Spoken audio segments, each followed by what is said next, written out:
Bonjour à tous. Est-ce que vous allez bien? Est-ce que vous allez bien, frères et sœurs? Est-ce que vous allez bien, les jeunes, les ados? Vous parlez trop, hein? Ah, je vais vous voir dans la louange pour vous chanter. On va commencer. Bienvenue, d'abord, dans la maison du Seigneur. Et on va commencer par la prière. Et je vous invite vraiment de se débarrasser de tout, d'arrêter de parler entre nous. Parce que nous sommes là par sa grâce et nous voulons vivre vraiment un culte qui soit agréable à Dieu. Amen. Et on va commencer par une prière, mais vraiment une prière qui nous permette à se débarrasser de tout, de prier à Dieu qu'il puisse nous faire oublier peut-être les choses négatives dans cette semaine, ce qui s'est passé dans notre vie, dans notre famille, et que vraiment son Esprit Saint vient sur nos vies, touche nos cœurs, touche nos vies, et que nous puissions ouvrir notre cœur devant lui et l'adorer de tout notre cœur. Amen.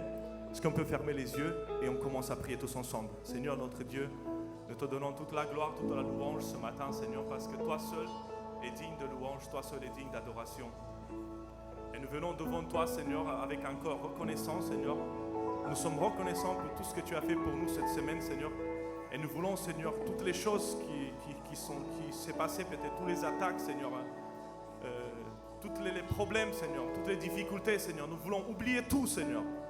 Parce que ce matin, nous sommes dans ta maison, Seigneur, et nous voulons vivre vraiment ta présence. Et nous voulons vraiment, Seigneur, te louer. Nous voulons vraiment t'adorer, Seigneur. Glorifier ton nom, Seigneur, avec un cœur reconnaissant, Seigneur. Bénis, Seigneur, ce culte, Seigneur. Bénis, Seigneur, mes frères et sœurs, Seigneur. Bénis ton église, Seigneur. Bénis ceux qui sont rentrés, Seigneur, pour la première fois peut-être dans ce lieu. Et nous voulons, Seigneur, que par ton Esprit Saint, Seigneur, tu viens et tu réponds à nos besoins, Seigneur. Je sais, Seigneur, que tu connais nos cœurs et que tu connais nos vies, Seigneur. Remplis-nous, Seigneur, ce matin de ta présence. Remplis-nous de ta force, Seigneur. Continuons à prier ensemble. Continuons à prier avec un cœur reconnaissant. Dis-lui merci. Dis-lui merci ce matin. Merci pour tout ce que tu as fait pour toi. Tout ce qu'il a fait pour ta vie. C'est par sa grâce que tu es là ce matin dans sa maison. C'est par sa grâce. Et c'est lui seul qui mérite d'être loué, d'être adoré. Alléluia. À toi soit toute la gloire, Seigneur. À toi soit tout l'honneur, Seigneur. Tu es digne de louange, Seigneur. Tu es digne d'adoration. Alléluia.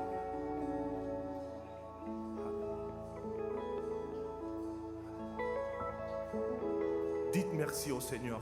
Louez l'Éternel car il est bon, car sa miséricorde durera toujours. Soyez toujours joyeux, priez sans cesse, rendez grâce à Dieu en toutes choses, car c'est à votre égard la volonté de Dieu en Jésus-Christ. Alléluia. Je vous invite à commencer le moment de louange, d'adoration ce matin par un chant qui vraiment c'est un chant où on dit à Dieu merci. Merci Jésus pour ta bonté, merci pour ton amour, merci pour tout ce que tu as fait pour nous. Et j'avais à cœur de commencer le moment de louange avec un cœur reconnaissant devant Dieu. Est-ce que vous êtes d'accord avec moi? Est-ce que Dieu vous avait fait du bien cette semaine? Est-ce que Dieu vous avait fait du bien à vos enfants, à vos familles? On se tient debout tous ensemble, on va commencer ce chant qui dit merci Seigneur pour ta bonté, merci pour ton amour. Et vous pouvez vous laisser libre, prier pendant ce chant. Si vous sentez de prier, si vous sentez de louer Dieu, si vous sentez de fermer les yeux, de lever les mains, sentez-vous libre dans sa présence. Mais soyons tous avec un cœur reconnaissant devant Dieu pour tout ce qu'il a fait pour nous. Merci pour ta bonté. Toi la gloire, Seigneur. Merci pour ton amour. Merci pour la croix. Merci pour le prix payé. Merci pour ton Merci salut. pour ton salut. Merci pour ton espoir. Pour ta grâce. Merci pour ta grâce. Merci pour ta vie offerte. Déclarons personne. Personne n'est comme toi. Personne n'est comme toi, Seigneur. Mon espoir. Mon espoir est en toi. Jésus. Jésus, Jésus. Personne. Personne n'est comme toi.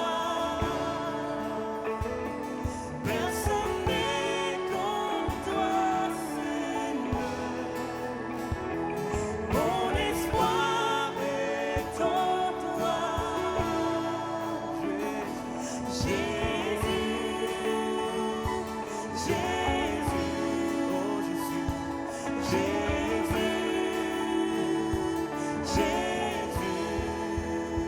Merci.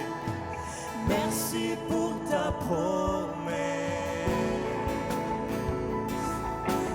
Merci pour ta faveur, Ta miséricorde. pour ta miséricorde, pour ce que tu as fait pour moi.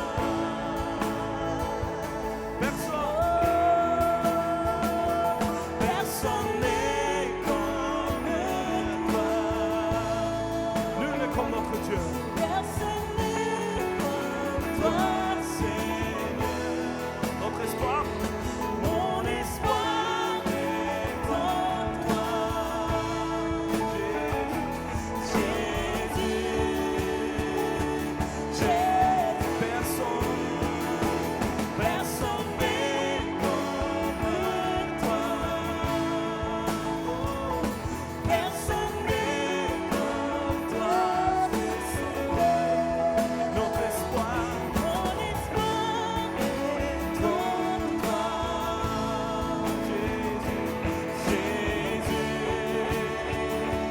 Jésus, Proclamons Jésus ensemble. Jésus, Jésus, Jésus.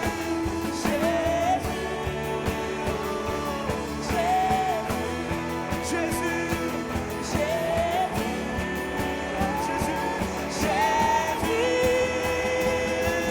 à ton nom nous offrons la louange. À ton nom nous offrons la gloire. Car tu es notre Dieu éternel. Que ta gloire brille en nous. À ton nom, chantons-le. À ton nom, nous offrons la louange. À ton nom, nous offrons la gloire. Car tu es notre Dieu éternel. Que ta gloire brille en nous.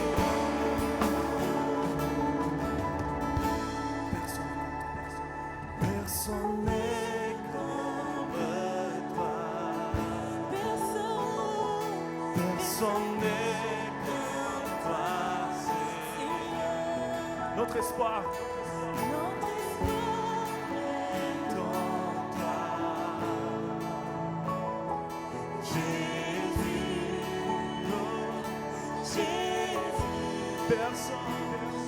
Personne n'est comme toi. Nul n'est comme notre Dieu. Personne n'est comme toi. Oh, notre espoir. Notre espoir est en toi. Oh, Jésus.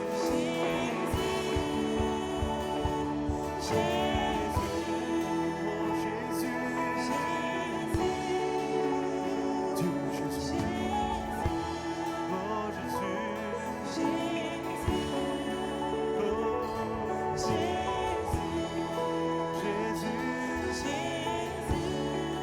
Est-ce qu'on peut lever les voix tous ensemble?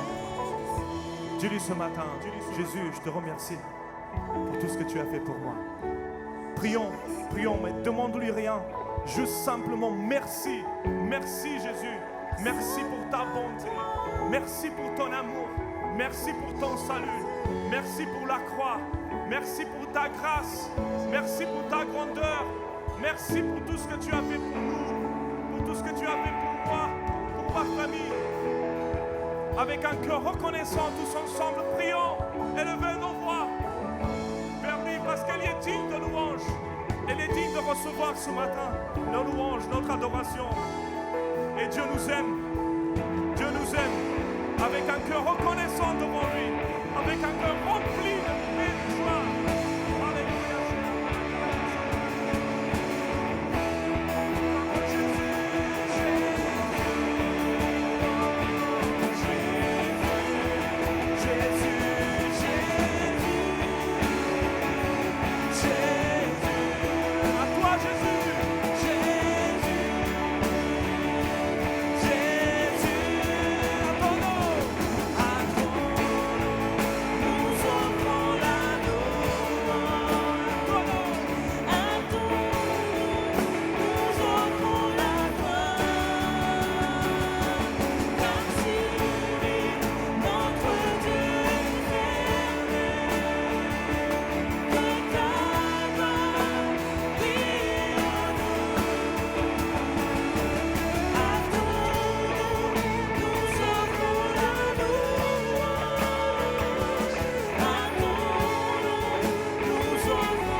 Tous ensemble, celui qui nous a rachetés, celui qui nous a sauvés, celui qui nous donne la vie. Oh Seigneur, ton peuple vient devant toi avec un cœur reconnaissant ce matin. Merci notre Dieu, merci notre Dieu pour tout ce que tu as fait pour nous. Rendez à l'Éternel gloire et honneur. Rendez à l'Éternel gloire pour son nom. Prosternez-vous devant l'Éternel avec des ornements sacrés. Venez prosternons-nous et humilions-nous. Fléchissons les genoux devant l'Éternel, notre Créateur. Je vous invite pendant ce deuxième chant de donner votre cœur, de donner tous nos fardeaux à Dieu, de dire Seigneur, change mon cœur, transforme-moi. C'est mon désir d'être saint comme toi. Seigneur, ce chant c'est une prière. Reçois favorablement, Seigneur. Reçois favorablement de nos bouches les paroles de nos cœurs. Reçois cette prière, Jésus. Alléluia.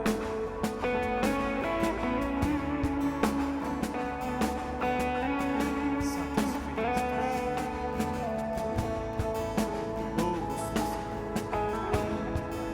change mon cœur. Transforme-moi.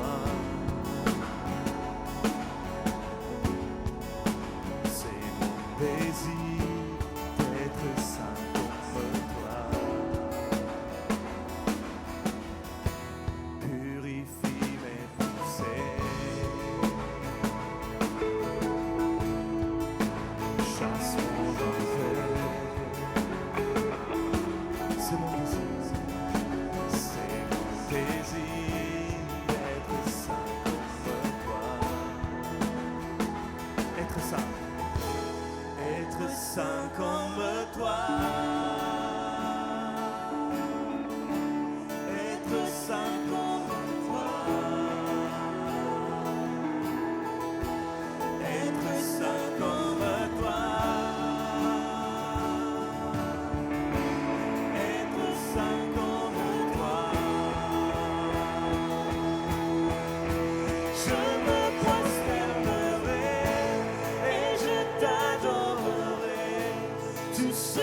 change mon cœur.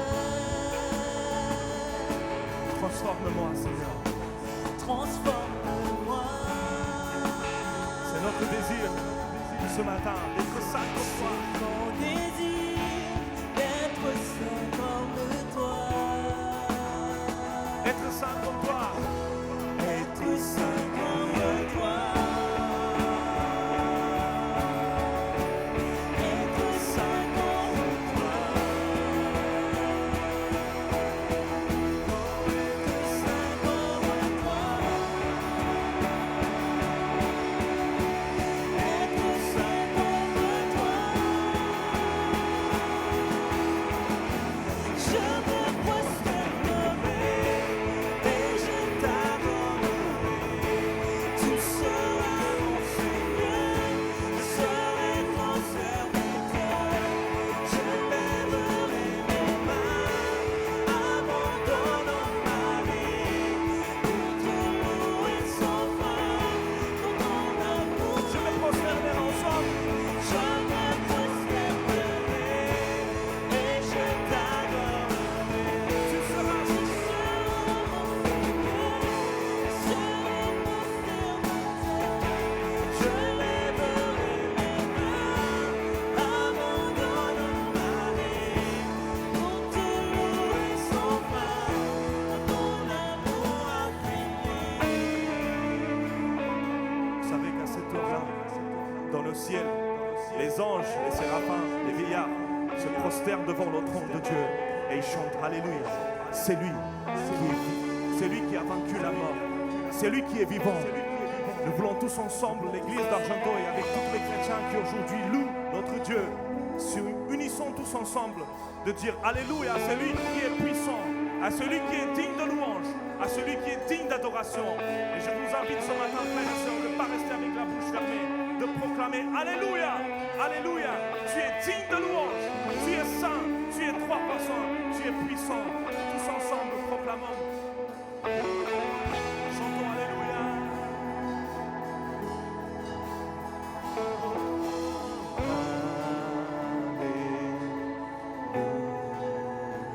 Chantons.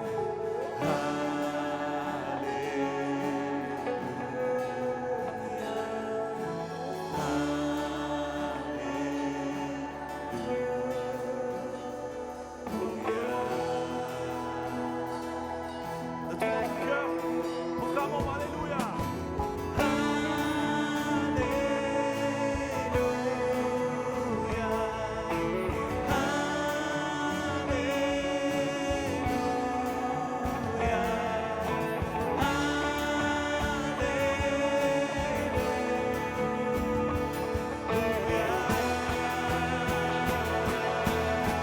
Chantons Alléluia pour notre Dieu.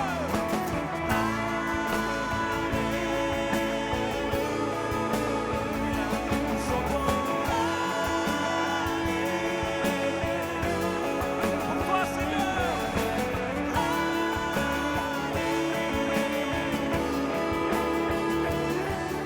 Chantons Alléluia.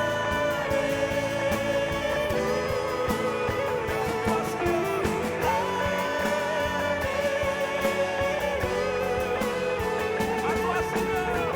À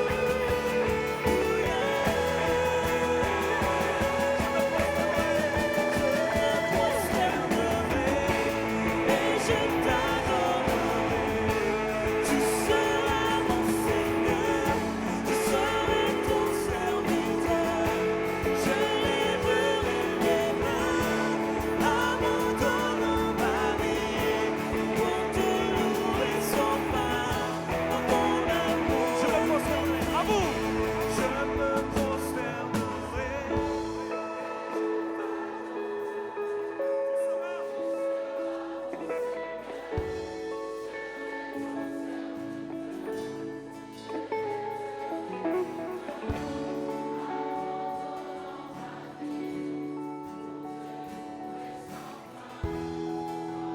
Est-ce qu'on peut lever les mains tous ensemble en chantant encore une fois? Je me prosternerai et je notre Dieu. C'est lui qui mérite notre louange.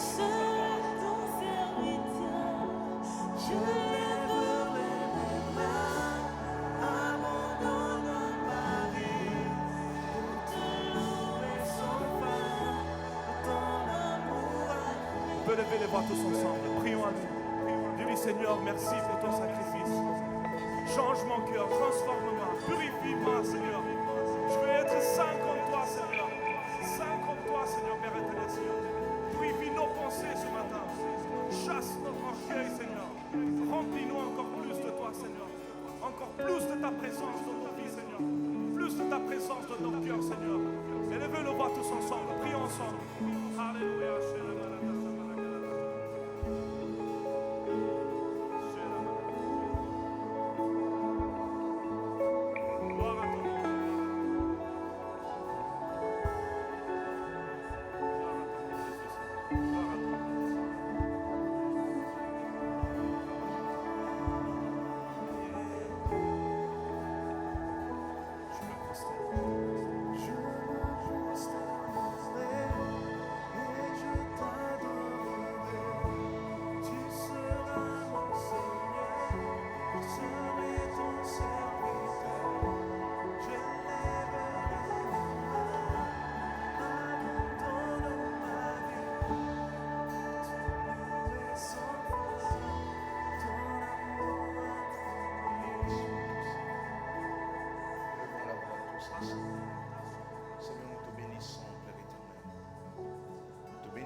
Nous avons besoin de toi. Nous avons plus que besoin de notre propre force, mais besoin de l'assistance de ton Esprit Saint. Nul n'est comme toi. Nul n'est comme toi, ô Père. Seigneur, tu te démarques de tous les autres divinités ou religions. Seigneur, tu affirmes que tu es le seul dans les cieux et nous le croyons.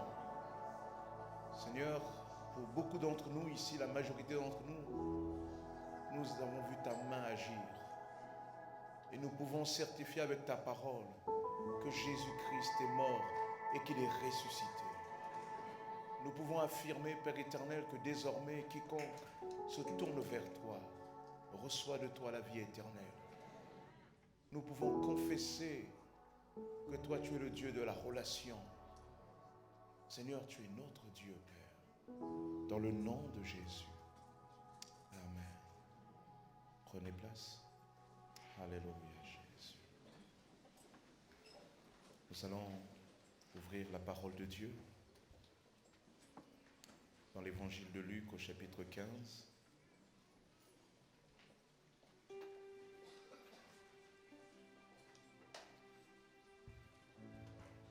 Luc chapitre 15, versets 1 à 7. Les collecteurs d'impôts et d'autres pécheurs notoires se pressaient tous autour de Jésus, avides d'écouter ses paroles. Les pharisiens et les spécialistes de la loi s'en indignaient et disaient: cet individu fréquente des pécheurs notoires et s'attable avec eux. Alors Jésus leur répondit par cette parabole: si l'un de vous possède 100 brebis et que l'une d'elles vienne à se perdre, n'abandonnera-t-il pas les 99 autres au pâturage pour aller à la recherche de celle qui est perdue jusqu'à ce qu'il l'ait trouvée? Et quand il l'a retrouvée, avec quelle joie il la charge sur ses épaules pour la ramener. Aussitôt rentré chez lui, il appelle ses amis et ses voisins et leur dit: venez partager ma joie, car j'ai retrouvé ma brebis qui était perdue. Je vous assure, il en est de même au ciel. Il y aura plus de joie pour un seul pécheur qui change de vie que pour 99 justes qui n'en ont pas besoin. Seigneur, nous te bénissons, Père éternel. Nous te bénissons pour ce que tu es, nous te bénissons pour ce que tu fais. Nous te bénissons pour ta parole. Ta parole est une bonne parole. Ta parole est là pour transformer nos vies, parler à nos cœurs. Seigneur, que ta grâce soit sur chacun d'entre nous, Père, dans le nom puissant de Jésus. Amen. Amen. Un homme avait 100 brebis et une brebis va se perdre, dit Jésus. Et cet homme, au lieu de considérer qu'il a l'essentiel, les 99, il nous est dit, cet homme va aller à la recherche de la brebis perdue jusqu'à ce qu'elle l'ait trouvée. Il dit, quand il l'a retrouvée avec joie, il la charge sur ses épaules pour la ramener aussitôt chez lui et il va se réjouir avec ses amis. J'aimerais vous parler ce matin et vous dire que notre Dieu est le Dieu des perdus. Le Dieu des perdus. C'est la pensée unique parce que on a voulu avoir ce culte un peu plus avec un message plus court, mais surtout pour rentrer en relation, dialoguer avec Dieu. Dieu est le Dieu des perdus. Ici, le Seigneur nous montre combien Dieu aime ceux qui sont perdus. Et c'est illustré par cette parabole où Dieu montre que même si vous êtes seul, eh bien Dieu pour autant s'attache à vous. Dieu se sent concerné par vous. Et lorsque vous êtes complètement perdu, lorsque vous êtes complètement, diront certains, familièrement paumé, lorsque vous ne savez plus quoi faire, lorsque l'oppression est là, et que vous avez ce sentiment qu'il n'y a plus aucune solution, la Bible dit, Dieu est le Dieu des perdus. La Bible enseigne cela. J'aime ce message de la Bible parce qu'elle nous montre quelque part là où souvent les autres nous découragent. Parce qu'on a mal agi. Il n'y a plus aucun espoir pour beaucoup de personnes souvent autour de nous par rapport à notre situation. Mais la Bible dit que Dieu est le Dieu des perdus. Cette brebis, qu'est-ce qui lui a appris d'abord de quitter les autres? Peut-être les 99 autres, on dira encore la même brebis. Encore elle. On lui a prévenu, on lui a dit, on lui a montré. Elle a même vu des exemples, ce qu'il ne fallait pas faire. Eh bien, tant pis pour elle. Tant pis pour elle. Eh bien, elle n'a qu'à se perdre. Et la Bible nous dit que le berger ne va pas réagir comme ça. Le berger va aller à la recherche de la brebis perdue. Cette parabole et ce message est pour ceux qui pensent que peut-être à un moment donné et à ce moment de leur vie, ils sont allés trop loin, qu'il n'y a plus de solution pour Dieu. Vous savez, il y a des moments comme ça où lorsque vous avez un certain âge, vous croyez que tout est possible, n'est-ce pas? Mais passer l'âge, passer un moment de la vie, et qu'on voit qu'il n'y a pas eu de la réussite, on se dit, il n'y a plus aucun espoir, tout est perdu. Qu'est-ce qu'on peut encore faire avec moi? À tel âge, qu'est-ce que Dieu peut faire encore avec moi? Encore si j'étais jeune, j'aurais pu être ceci, j'aurais pu être cela, mais qu'est-ce que Dieu peut faire avec moi? Dieu est le Dieu des causes perdues. Amen. Peut-être certains se disent, mais je suis allé trop loin dans mon péché. C'est vrai, la Bible dit que si nous péchons après avoir pris connaissance, il n'y a plus de sacrifice. Je ne dis pas que ce verset veut dire cela. Mais il y a des versets comme ça, quand on le lit, et on a le sentiment de cette condamnation, on dit, mais il n'y a plus aucun espoir. Et la Bible dit que Dieu est le Dieu des perdus. Dieu se définit comme le Dieu des perdus. Lorsqu'il envoie ses disciples, le Seigneur dit, allez plutôt vers les brebis perdues de la communauté d'Israël. Les brebis perdues, ceux dont personne ne se préoccupe, ceux qu'on a condamnés, ceux qu'on a mis une croix dessus, on a dit, il n'y a plus aucun espoir. Ceux qui sont complètement perdus et paumés. Je me souviens une fois, j'étais dans le train, il y a à peu près un mois de cela. J'étais dans le train, j'allais à Paris. Et là, il y avait un homme, alors que je rentre dans le métro, il y avait un homme qui était complètement allongé. Un monsieur qui était là, par terre. Il était endormi là. Vous savez, on a maintenant ces métros où c'est ouvert de long en large. Et entre les deux trams, il était là au milieu. Et même souvent, quand ça tournait, ça ne lui faisait plus rien. Il était là complètement perdu. Il ne sentait pas bon. Certainement, il avait bu. Mais voyez, il était tombé tellement bas que quelque part, il devait se dire, mais quel que soit ce que les autres vont penser, qu'est-ce que ça compte? Et nous, on rentrait dans le métro et les gens arrivaient, oh, on voyait. On voyait des places vides, en s'approchant, on voyait cet homme, il était allongé là, sale, presque entre guillemets dégoûtant.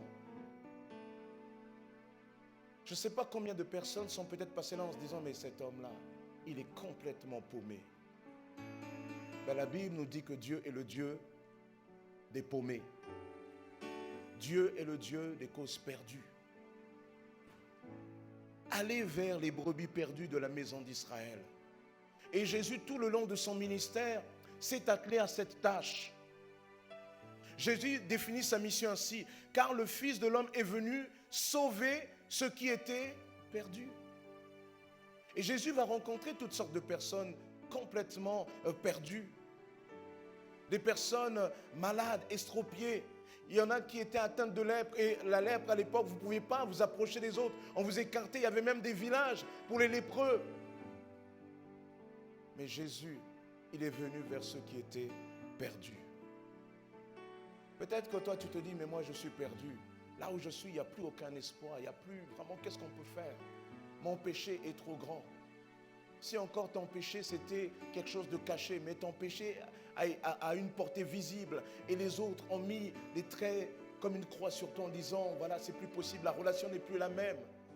Je suis allé trop loin. Laisse-moi te dire ce matin que cette parabole nous dit et nous enseigne que Dieu est le Dieu des perdus. Dieu est le Dieu des causes perdues. Je ne sais pas quelle est ta situation. Peut-être même tu es tenté de pécher parce que tu as tellement attendu Dieu et Dieu n'est pas arrivé. Alors tu dis, je vais faire à ma manière. Et Dieu ce matin te fixe un rendez-vous ici au 29 boulevard Karl Marx pour te dire, tu ne dois pas faire comme ça. Parce que moi je suis le Dieu des causes perdues. Moi je ne t'ai pas oublié. Écoute bien ce que je veux te dire.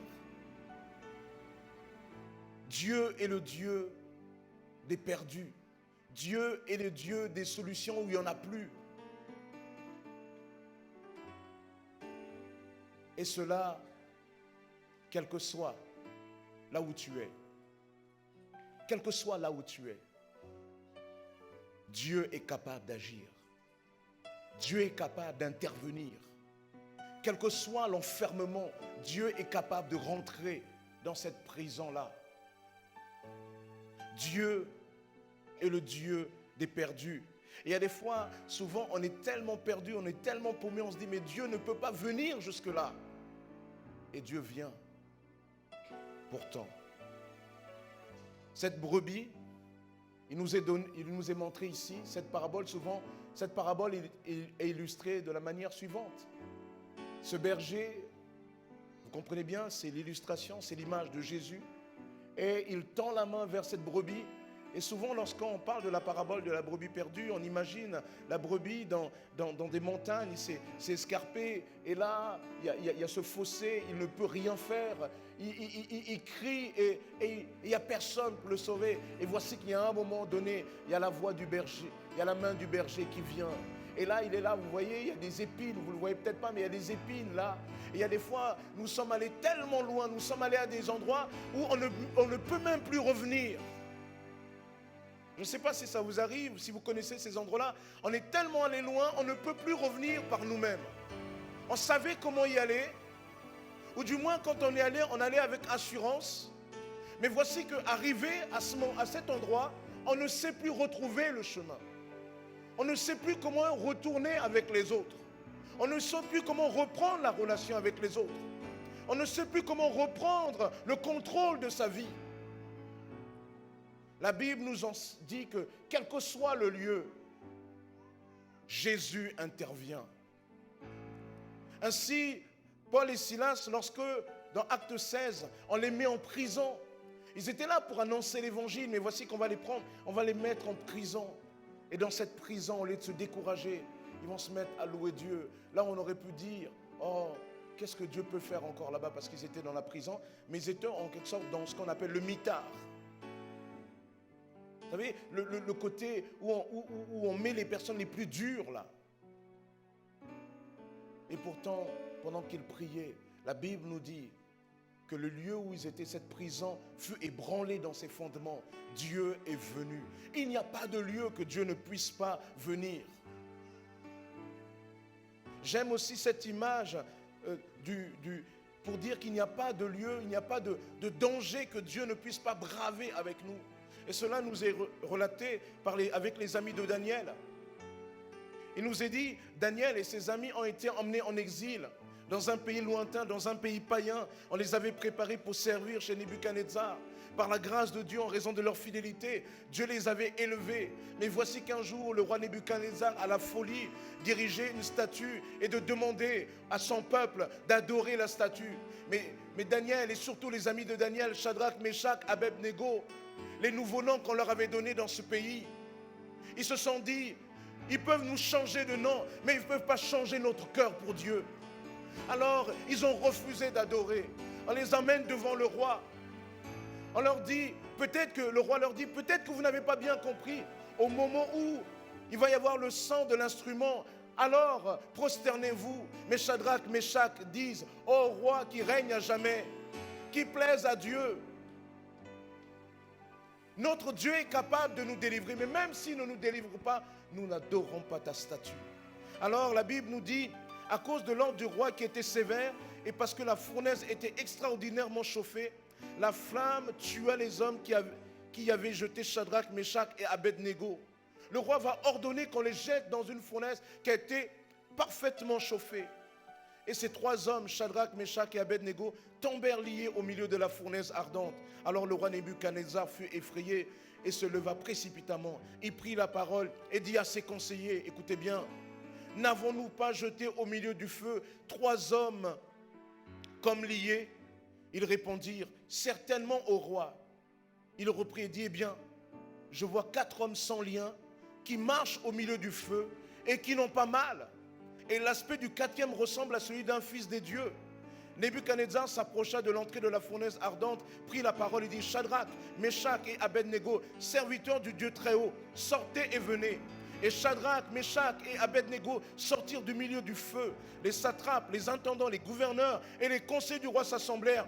Ils virent que le feu n'avait eu aucun pouvoir sur le corps de ces hommes, que les cheveux de leur tête n'avaient pas été brûlés, que leurs habits n'étaient pas endommagés et que l'odeur même du feu ne les avait pas atteints. Pourquoi?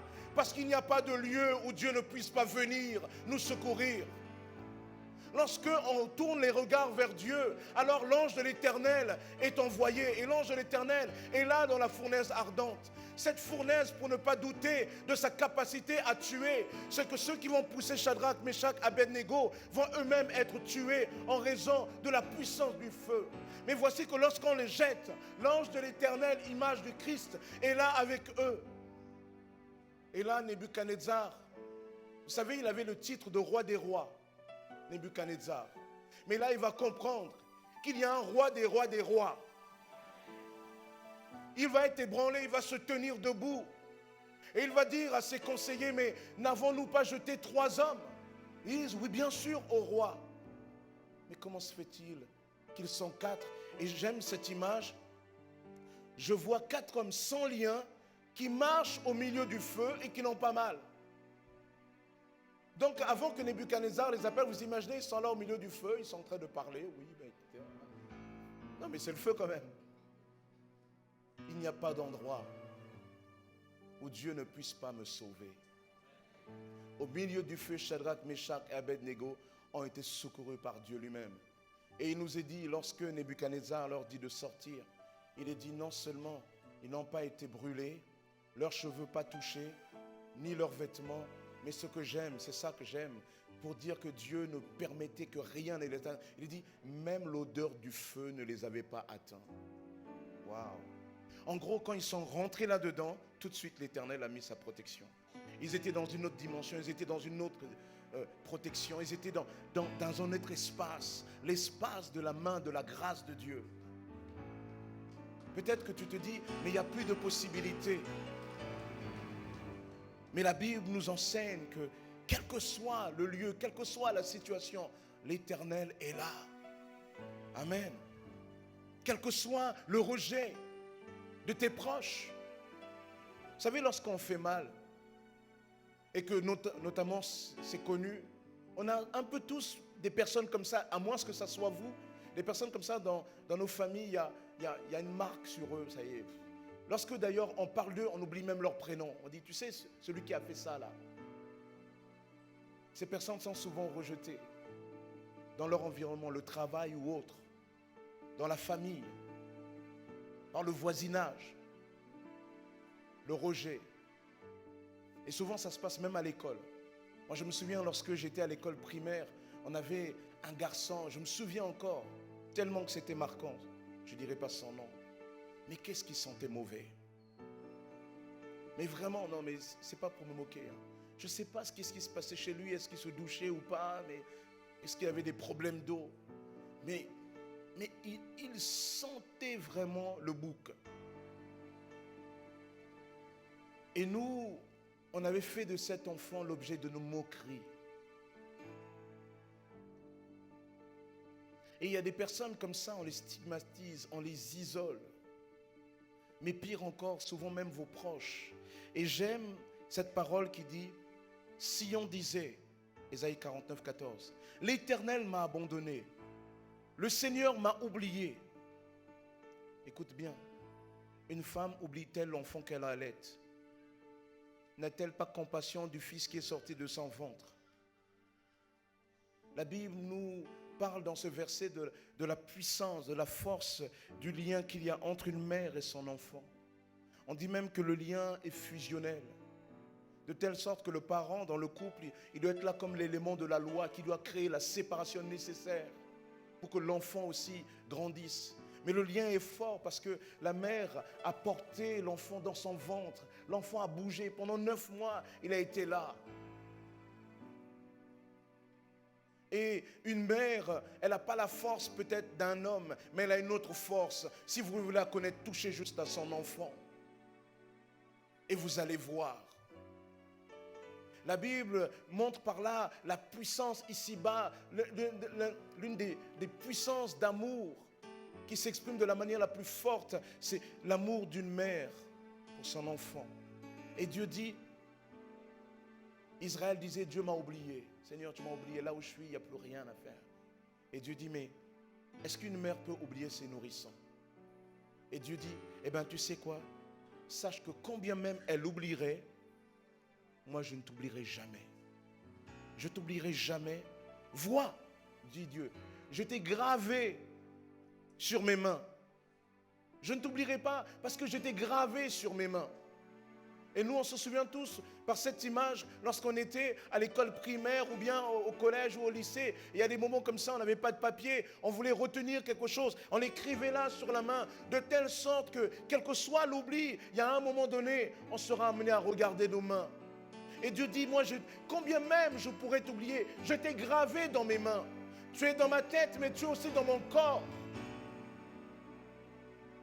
Combien même on te rejetterait, combien même les autres ne voudraient plus de toi, parce que tu es allé trop loin. Moi, je t'aime et je t'ai gravé dans mes mains. Amen. Quel que soit aussi le péché. La Bible nous dit, un homme avait 2 fils. Le plus jeune va dire, Père, donne-moi ma part d'héritage. Il va prendre sa part, le père va le donner tristement. Il va aller dans un pays lointain, il va le dépenser en vivant dans la débauche, en ternissant l'image de la famille, etc. Et il y a un moment donné, il va perdre tout, il va tout dépenser. Et une fois qu'il a terminé de tout dépenser, il va y avoir une crise qui va frapper le pays, crise économique. Et les amis d'hier ne sont plus. À ce moment-là, il cherche du travail. Un habitant du pays lui donne un métier qui est indigne, parce qu'on ne faisait pas ça dans son pays. Élever des porcs. Élever des porcs. Et élever des porcs pour un juif, c'est... Alors là, c'est vraiment le top de la chute, quoi. Parce que le porc, c'est un animal impur. Et le porc, d'ailleurs même élever des porcs, c'est pas formidable. Mes beaux-parents, avant de faire l'élevage de bœuf, ils faisaient aussi du lait. Mais avant, j'avais appris qu'ils élevaient du porc. Alors moi, je n'ai pas connu ça, mais lorsque j'ai connu mon épouse et que je les ai rencontrés, eux, ils ne faisaient plus l'élevage de porcs. Mais à côté, il y avait un cousin à eux, un voisin qui élevait des porcs. Et chaque fois qu'on allait à la maison, il fallait passer à côté de ce voisin, parce que c'est vraiment des maisons collées. Et là, j'aimais bien passer là, mais en voiture. Parce qu'en voiture, vous levez la vitre. Parce qu'il y a un moment donné, vous passiez à côté de... Comment on appelle ça? Vous voyez le lieu où il y a les cochons. Merci. Et là, il y avait une odeur. Franchement, je crois que même si quelqu'un mourait là, il se lèverait pour aller mourir ailleurs. C'était une odeur. Et moi, je me souviens, ça m'arrivait lorsque je passais par là. Souvent, quand je passais là, je prenais ma respiration, j'étais presque en apnée. Et arrivé plus loin, je respirais. C'était pas quelque chose de très digne. Et cet homme-là, il va se retrouver dans ce pays étranger, il va se mettre à élever ces animaux qui lui étaient même interdits de consommer. Alors il va se dire, combien de personnes dans la maison de mon père ont à manger? Combien de serviteurs sont bien traités? Même pas de fils, mais serviteurs. Alors il dit, je vais aller vers mon père. Je vais dire, Père, j'ai péché contre le ciel et contre toi. Je ne suis pas digne que tu me traites comme un de tes serviteurs. Je ne suis pas digne que tu me traites comme un de tes enfants. Traite-moi comme l'un de tes serviteurs. Et il va y aller. Et la Bible nous dit que lorsqu'il va arriver chez son père, alors qu'il est en chemin, le père le voit. Ce vieillard va se tenir debout et il va le prendre dans ses bras. Et lui, ne comprenant pas tout cela, il se dit, il ne doit pas savoir. Il dit, Père, j'ai péché contre le ciel et contre toi.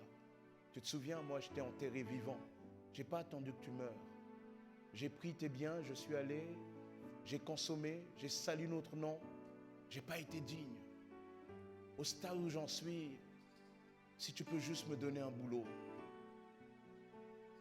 Je comprends, tu n'as pas besoin de m'appeler fiston. Traite-moi juste comme un de tes serviteurs. Ça m'ira. Parce qu'il trouvait qu'il était allé tellement loin qu'il se disait, mais moi, il n'y a plus rien à faire. Même mon père, juste une autre parenthèse, je le rappelle souvent, le péché déforme notre perception de Dieu. Et cet homme, il croyait que son père allait vraiment le traiter comme un de ses serviteurs alors qu'il était triste en le laissant partir. Le père, au lieu de lui dire non, je t'ai pardonné, il va le prendre dans ses bras, il va l'embrasser. Une manière de lui dire, mais je t'ai pardonné. Je suis heureux de te recevoir. Et plus que ça, il va appeler les serviteurs, donnez-lui une nouvelle robe. Mettez-lui des sandales aux pieds. Mettez-lui une nouvelle bague. En fait, le père est en train de le rétablir dans la dignité. Et il dit, prenez le veau gras, tuez-le, renvoyez-le, mettez-le, ouvrez la maison de la fête.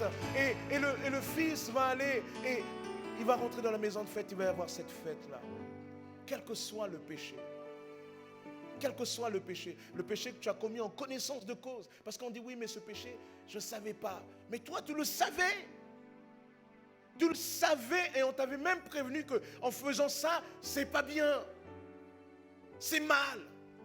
Tu t'es entêté parce que tu n'avais rien à faire des autres. Tu voulais faire ta vie, tu voulais faire comme tu voulais. Et maintenant, tu reviens blessé. Tu dis, avec mes blessures là, qu'est-ce que je peux encore espérer? La Bible dit, notre Dieu est le Dieu des perdus, quels que soient nos péchés.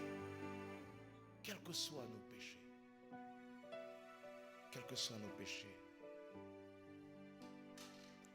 Il suffit juste, pour bénéficier de ça, il suffit juste de revenir. Il faut revenir. Ce matin, si Dieu m'a mis à cœur cette pensée simplement, non un message, mais beaucoup plus une pensée, c'est parce que je crois simplement que le Seigneur veut parler à des cœurs, que le Seigneur veut te parler. Et si Dieu veut te parler, c'est parce qu'il veut dire par là qu'il te cherche aussi. Il est le Dieu des perdus. Peut-être tu t'estimes paumé, mais Dieu te cherche. Dieu veut te dire, tu sais, dans ta situation là, mais je veux intervenir, je ne t'ai pas oublié. C'est toi qui as perdu le nord. Mais moi j'ai ma vision, c'est clair. Alors tu as l'impression d'être dans une citerne, tu n'avances pas. Et tu te dis, mais ça fait des mois que j'ai prié, ou ça fait des années que j'ai prié, rien ne se fait. Mais je vais juste te dire une chose. Un jour, Joseph a été pris, a été enfermé dans une citerne par ses frères. Abandonné, perdu pour son père. Parce qu'on allait lui dire, ton fils est mort, il n'y a plus aucun espoir. Mais, les marchands vont passer. Ils vont prendre Joseph, ils vont l'emmener. Il va être vendu en Égypte. Là encore, on se dit, il n'y a pas aucun espoir. Finalement, il y a un pic de grâce. Joseph va arriver dans une bonne maison avec un bon maître. Mais voici que le bon maître n'avait pas une bonne femme. Et à cause de cette femme, Joseph injustement va être accusé et mis en prison. On se dit, voilà encore perdu. Mais là encore, il y a un pic de grâce. Et Joseph va commencer à prospérer, manifester des talents d'organisateur.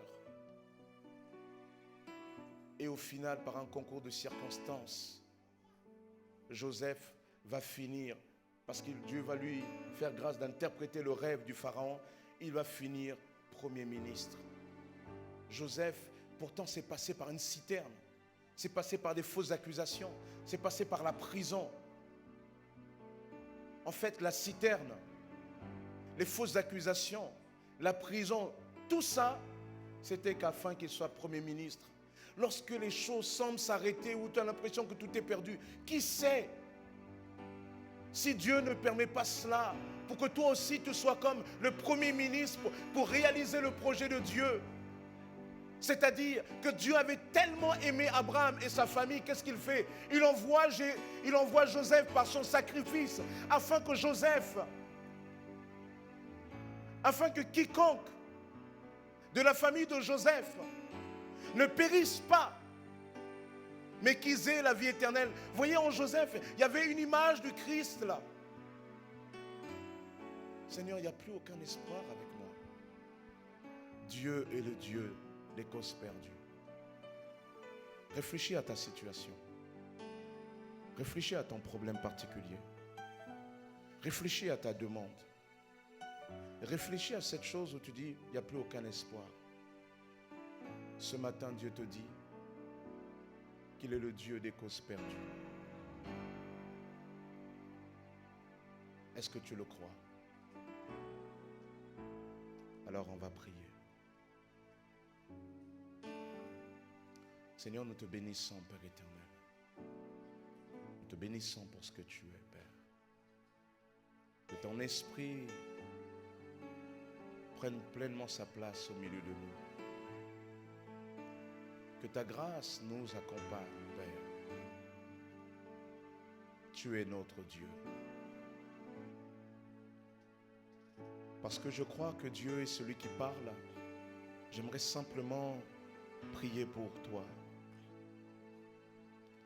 Toi à qui le Seigneur a parlé ce matin. J'aimerais simplement que tu te lèves de là où tu es. Si Dieu parle, si Dieu met une pensée, ce n'est pas juste pour qu'on l'entende, on dit c'était bien. Mais c'est pour que Dieu agisse pour toi.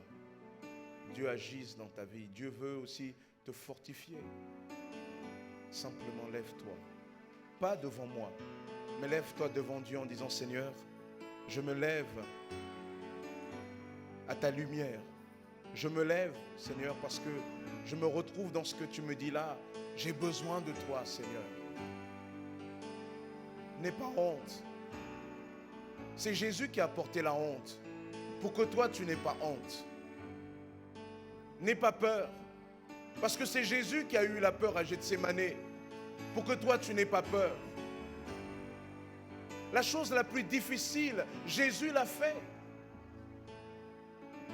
Alors, parce que le Saint-Esprit te parle, tiens-toi simplement debout. Je vais prier pour toi et je vais simplement te demander de te confier à ce Dieu. De dire, Seigneur, voilà moi, je suis perdu, j'ai vraiment besoin de toi. J'ai besoin de l'action de ton Esprit Saint. J'ai besoin que tu interviennes dans ma vie. Seigneur, cette situation, je n'en peux plus. Lève-toi simplement. La Bible enseigne que la prière de ceux qui sont en Christ, justifiés par lui, a une grande efficacité. Je vais prier pour toi et l'Église en même temps aussi priera pour toi. Et pendant que je prierai pour toi, crois-le. Mais avant de prier pour toi, j'aimerais simplement que toi tu puisses répondre à l'appel de Dieu. Je l'ai dit tout à l'heure, il suffit de revenir. C'est tellement simple. Parce qu'on se dit, mais lorsque quelqu'un nous a fait du mal, comment elle peut revenir juste comme ça? Vous avez raison. Lorsque quelqu'un nous a fait du mal, cela ne devrait pas être aussi simple au regard du mal que cette personne a fait. Mais la chose compliquée, l'aspect compliqué, c'est Jésus qui l'a porté. Lorsque Jésus te dit de venir simplement, c'est parce que lui, il a fait la chose la plus compliquée. Revenir simplement en disant, Seigneur, j'ai besoin de toi, j'ai besoin de l'action de ton Esprit Saint. J'ai besoin que tu me gardes dans la foi. Vous qui êtes debout, je vous invite simplement à prier ensemble avec moi, à répéter cette prière de retour à Dieu. Priez ensemble et répétez cette prière avec moi ensemble, en pensant bien ces paroles. Seigneur Jésus, j'ai entendu ta parole. Je te demande pardon, car je me suis égaré. Je ne sais plus comment revenir par moi-même. Ma situation est trop compliquée pour moi. Mais Seigneur, toi, tu peux faire quelque chose. Alors Seigneur, je te prie simplement de venir et d'intervenir, de me pardonner et de me purifier de tous mes péchés, de tous mes égarements. Seigneur, j'ai besoin de toi aujourd'hui. Montre-moi à nouveau le chemin, car je veux te suivre. Amen. Restez debout, je prie pour vous. Seigneur, je te prie pour tes enfants, je te prie de les fortifier, je te prie de leur faire du bien, je te prie vraiment de les encourager, je te prie de leur montrer ce chemin nécessaire que toi tu veux pour elles. Seigneur, je te prie véritablement que ta grâce les environne. Seigneur, ils ne se sont pas tenus debout devant moi parce que je ne suis pas mort à la croix. Je fais partie de ceux pour qui tu es mort. Mais Seigneur, ils se sont tenus debout devant toi pour que toi tu puisses agir. Seigneur, alors agis, Père éternel, pour la gloire de ton nom. Transforme leur situation, transforme leur existence, fortifie-les, Père. Dans le nom puissant de Jésus, j'ai prié. Amen. Nous allons nous tenir debout. Ceux qui sont déjà debout, restez debout. Et nous allons nous tenir debout. Et nous qui avons fait ce pas, c'est aussi l'occasion de renouveler notre engagement et de dire, Seigneur, oui, nous venons devant toi, humblement. Alléluia.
Élevons la voix ensemble. Dis à Dieu avec tes propres mots ce que le Saint-Esprit répond au Seigneur avec tes propres mots maintenant. Par rapport à ta propre situation, réponds au Seigneur avec tes propres mots. Rends-lui grâce, remercie-le. Alléluia, Jésus. Béni sois-tu, Seigneur. Seigneur, nous te bénissons pour ta parole, pour ta pensée, pour ton désir d'aller chercher ce qui était perdu. Alléluia. Conduis-nous, Seigneur. Conduis-nous, Jésus. Seigneur, c'est vrai, nous oublions souvent ta main. Mais Seigneur, de la même manière que cette brebis a perdu son chemin parce que elle ne suivait plus ta conduite, Seigneur. Conduis-nous à nouveau. Pose ta main, Seigneur. Alléluia, Jésus. Élevons la voix.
Car j'ai reçu du Seigneur ce que je vous ai enseigné. C'est que le Seigneur Jésus, dans la nuit où il fut livré, prit du pain, et après avoir rendu grâce, le rompit et dit : « Ceci est mon corps qui est rompu pour vous. Faites ceci en mémoire de moi. » De même, après avoir soupé, il prit la coupe et dit : « Cette coupe est la nouvelle alliance en mon sang. Faites ceci en mémoire de moi, toutes les fois que vous en boirez. Car toutes les fois que vous mangez ce pain et que vous buvez cette coupe, vous annoncez la mort du Seigneur jusqu'à ce qu'il vienne. C'est pourquoi celui qui mangera le pain et boira la coupe du Seigneur indignement sera coupable envers le corps et le sang du Seigneur. Que chacun donc s'éprouve soi-même, et qu'ainsi il mange du pain et boive de la coupe. Car celui qui mange et boit sans discerner le corps du Seigneur mange et boit un jugement contre lui-même. » Cette parole nous incite, et je prends cette partie qui dit que chacun donc s'éprouve soi-même, que chacun donc s'examine soi-même.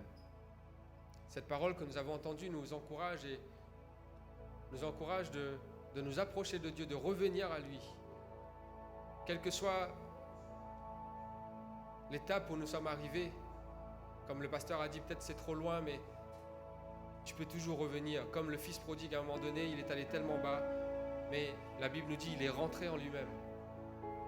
Il a examiné sa propre conscience, il a examiné ses propres voies, ses attitudes, ce qui lui a permis de revenir. Et ce matin, nous allons encore dans cette direction-là, que chacun s'examine soi-même, que chacun se juge soi-même. Tu n'examines pas ton prochain, mais toi-même. Dieu n'est pas là pour juger. Il n'a pas envoyé son Fils pour juger le monde, mais pour sauver. À la croix, tout est accompli. Il n'y a plus rien à faire. Aujourd'hui, c'est ta conscience, ton juge. Toi, tu sais dans quelle direction tu t'es mis.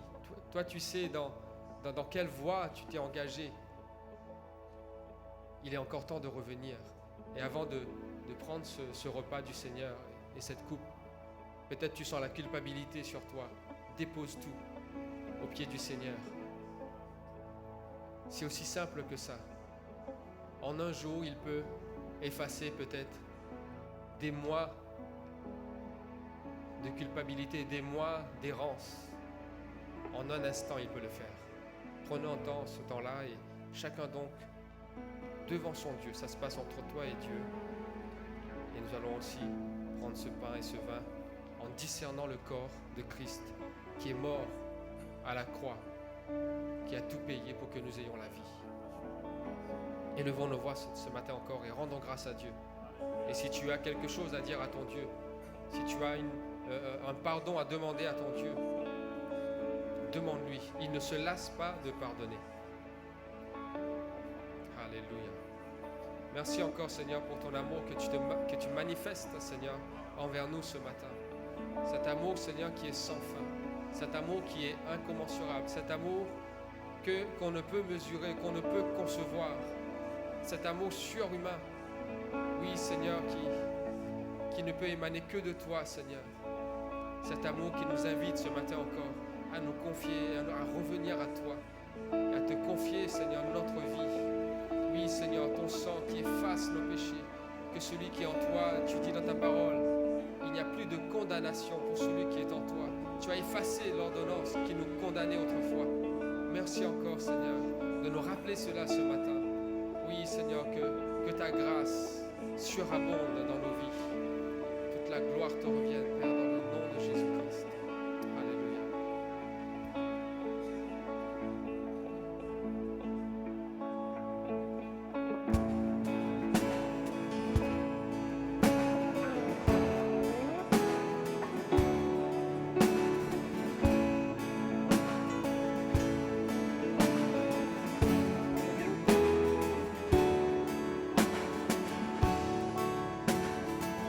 Qui suis-je pour que le roi des cieux m'ouvre ses bras? Perdu mais trouvé par sa grâce, son amour pour moi, son amour pour moi. Il m'a libéré, ma dette est payée, je suis enfant de Dieu, je suis à lui. Il m'a racheté à la croix grâce à son âme. J'étais esclave du péché, mais il m'a sauvé. Jésus m'a sauvé. Il m'a libéré, m'a déterminé. Je suis enfant de Dieu, je suis à lui.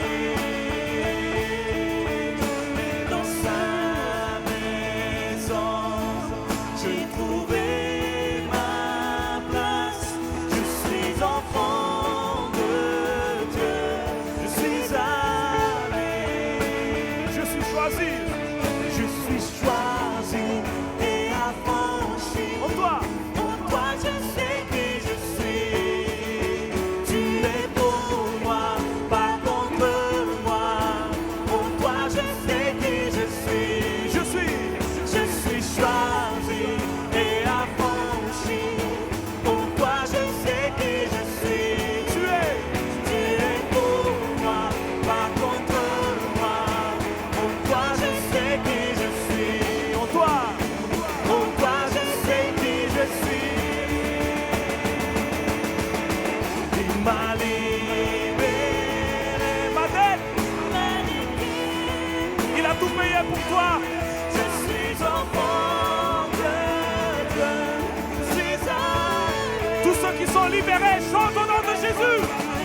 j'ai trouvé ma place. Je suis enfant de Dieu, je suis à lui.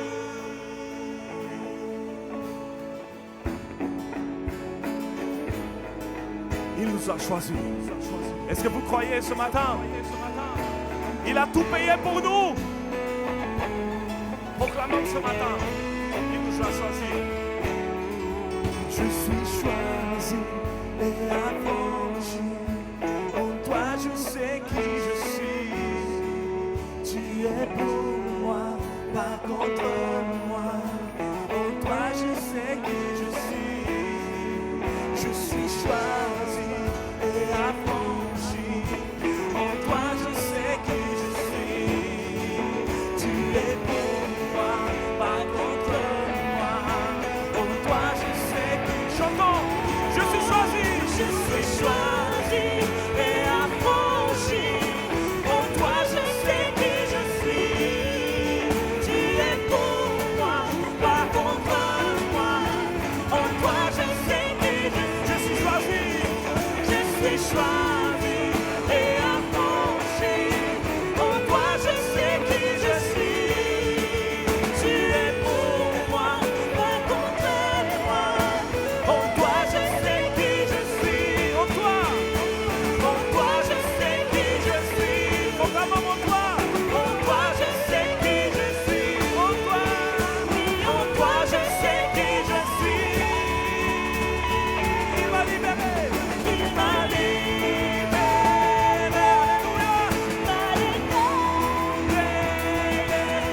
Je suis enfant de Dieu. Je suis à lui. Et dans sa maison, je trouvais ma place. Je suis enfant de Dieu. Je suis à lui. Il m'a libéré. À vous. Alléluia. Gloire à toi, Seigneur. Nous sommes à lui. Et dans sa maison. Et dans sa maison.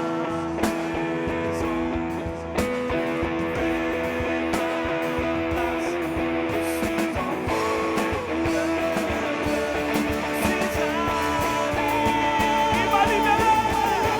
Il m'a libéré, pas d'éternel. Je suis enfant de Dieu, je suis à lui. Et dans sa maison, j'ai trouvé ma place. Je suis enfant de Dieu, je suis à lui. Proclamons notre Dieu. Poussons des cris de joie pour celui qui nous a libérés, pour celui qui nous a rachetés, pour celui qui nous a pardonnés. Il a tout payé pour nous. Il a donné sa vie. Acclamons notre Dieu.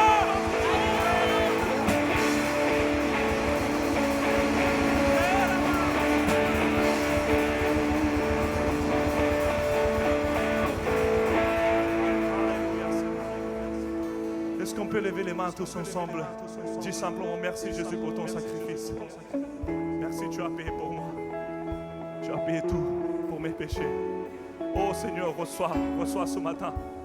Reçois favorablement, Seigneur. Reçois ce matin, Seigneur, notre Dieu, tes enfants qui sont devant toi, devant ton trône, Seigneur. Alléluia. Nous proclamons ta victoire au milieu de nous. Nous proclamons ta victoire au milieu de nous, Seigneur. Alléluia. À toi la louange, à toi la gloire. Il y a 2000 ans, Jésus-Christ, il était sur la croix. Il a tout porté. Tes péchés, mes péchés, nos péchés, à tout le monde. Nos fardeaux. Il a tout pris sur lui. Il a tout donné. Et vous savez ce que lui, il a dit? Quand il était mort, Jésus, il a dit, tout est accompli. Vous savez, ça veut dire quoi ça? Ta dette est payée. Ma dette est payée. Tout est accompli. Jésus a tout payé pour toi. Et c'est pour cela maintenant, on va commencer de reprendre à ce chant, mais vraiment de tout notre cœur. Je vais vous rappeler le peuple de Dieu quand ils ont traversé la mer Rouge. n'ont pas resté avec la bouche fermée. Quand ils ont été libérés, ils ont sauté de joie. Ils ont dit, Seigneur l'Éternel, tu es notre force. Tu es le sujet de notre joie. Éternel, tu nous as sauvés. Tu nous as rachetés. Et si vous vraiment vous êtes sauvés, vous êtes rachetés, je vous invite à vous tenir debout tous ensemble, de proclamer ce chant. Et même si tu es là, peut-être tu n'es pas sauvé encore, tu n'es pas libéré, chante quand même. Parce que pendant que tu chantes, Dieu te peut libérer ce matin. Alléluia.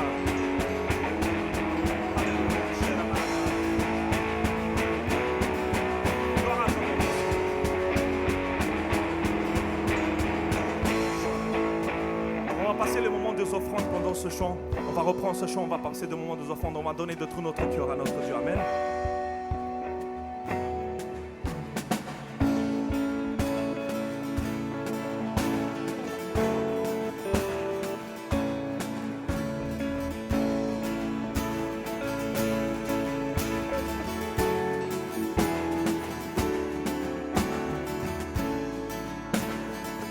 Qui suis-je pour que le roi des cieux ouvre ses bras?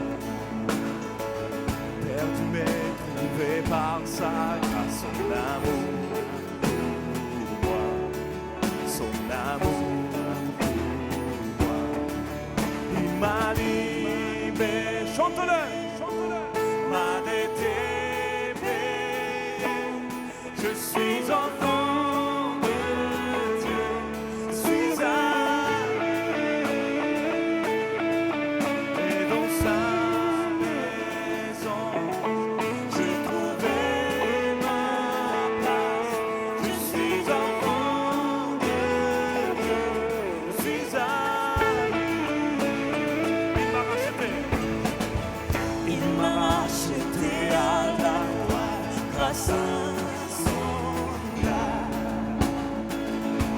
J'étais esclave du péché, mais il m'a sauvé.